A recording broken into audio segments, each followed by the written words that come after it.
Australians are used to hearing about aid money going north to our nearest neighbour.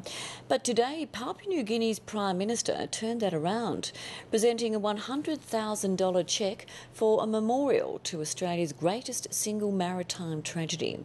More than 1,000 Australian prisoners died when the Japanese ship Montevideo Maru sank during World War II after leaving PNG.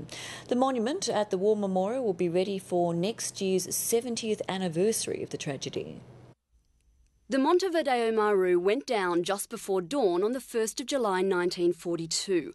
There were 1,053 Australians on board. It's the greatest maritime disaster Australia's ever had, and it's probably little known about it still.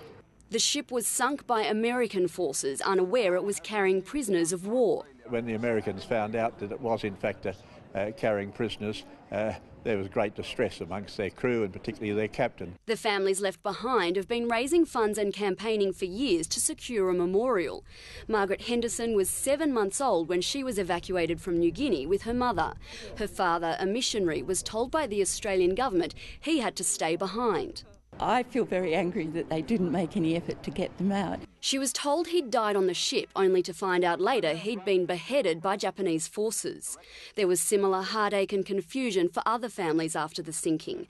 The dreaded telegrams didn't arrive until 3 years later. My mother, I don't think, ever really did get over it. Australia's wartime connection with PNG is profound. New Guinea was our front line, the land of the Fuzzy Wuzzy.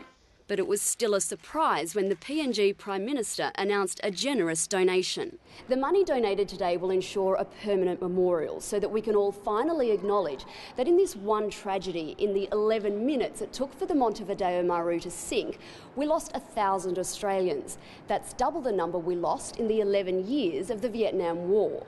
There are so many stories within the Second World War that we can always know more about. It will be unveiled on the 1st of July next year, marking 70 years since Australia's greatest ever naval tragedy. Dubois, ABC News, Canberra.